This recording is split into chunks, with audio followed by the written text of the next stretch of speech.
E aí nós temos as narrativas de Abraão vão trabalhar isso.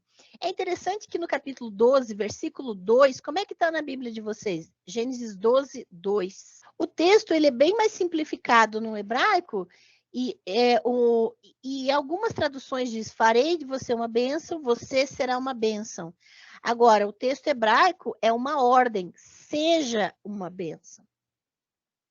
O texto hebraico é basicamente uma orientação. Você deve ser uma bênção por onde você passar. Então, a ideia dele ser bênção existe, porém o hebraico é uma ordem, um imperativo. Seja uma bênção. Então, Abraão, ele é apresentado para nós, primeiro, até agora, você não ouve a voz de Abraão na narrativa.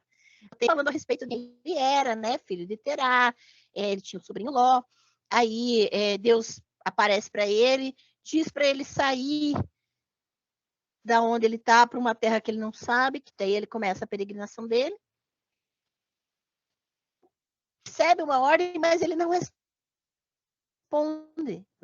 Você não ouve a voz de Abraão. Alguns capítulos lá na frente que ele vai começar a falar. Abraão é um personagem muito interessante, que ele parece uma pessoa que aceita as coisas. Resiliente, ele vem sendo ele. Não pelo que ele diz, a princípio. E Abraão é uma das figuras mais complexas que tem na narrativa do Pentateuco. Por quê? Porque nós vamos ver que ele se parece que é outra pessoa em determinado momento. A gente está percebendo que ele recebe uma promessa de uma terra que ele está chegando, ele saiu de Ur, está indo para Canaã, e daí Deus diz, essa terra vai ser sua, só que essa terra já estava habitada por cananeus. Essa terra já tinha povos morando lá. E é muito interessante que quando chega no momento em que ele se separa de Ló, que você vai ler a narrativa, né? Quando ele chega lá perto do Mar Morto e chega o momento em que eles começam a ter algumas dificuldades, ele diz para Ló, escolha para onde você quer ir. Se você for para lá, eu vou para cá. Você que decide. E Ló acha bonitas as terras lá de Sodoma e vai para aquele lado. Beleza. Só que isso na narrativa é algo um pouco irônico, porque eles estão distribuindo uma terra,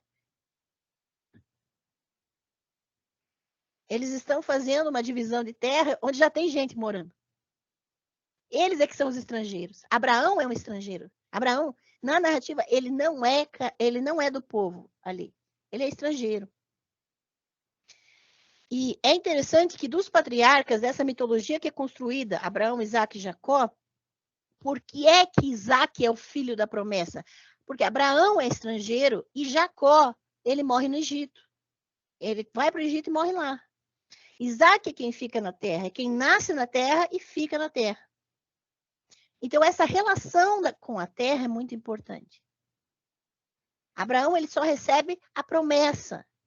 E ele começa a ser construído toda uma expectativa em cima da geração dele, porque você vai ter uma promessa atrás da outra de Deus.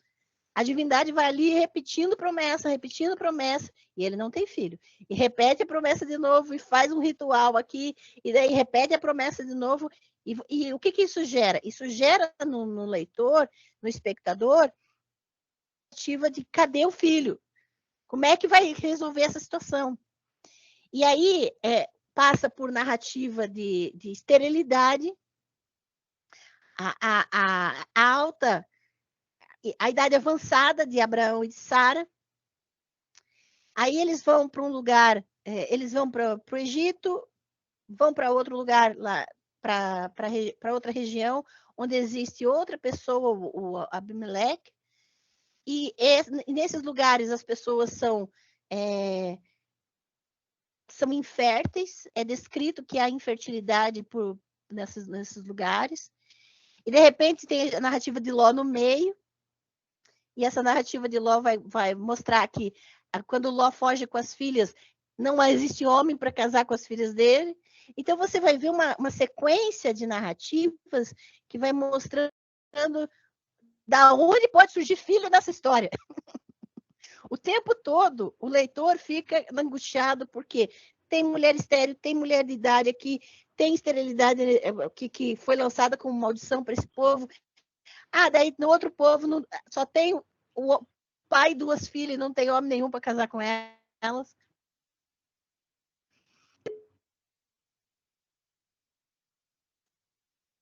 Abraão, que os descendentes, como as estrelas,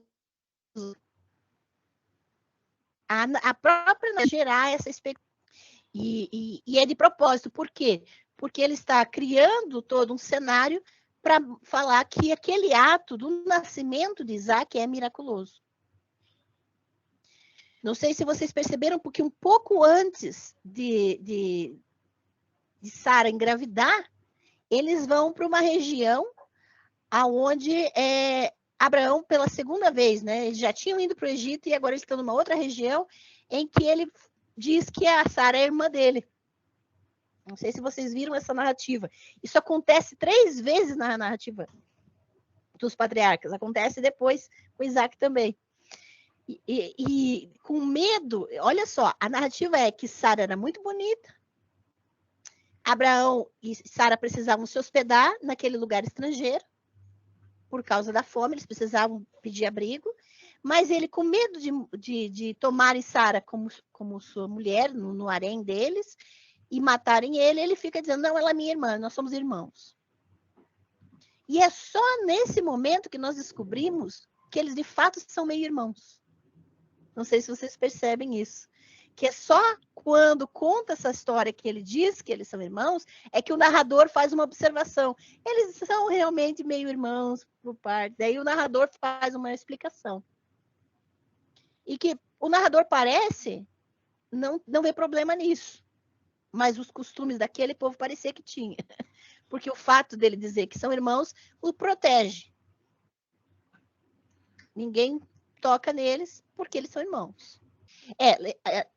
Eu falei que dessas 3 gerações, Abraão, Isaac e Jacó, Isaac é o filho da promessa. Isaac é o principal, inclusive é usado teologicamente depois. Por quê? Porque ele nasceu e morreu na terra prometida.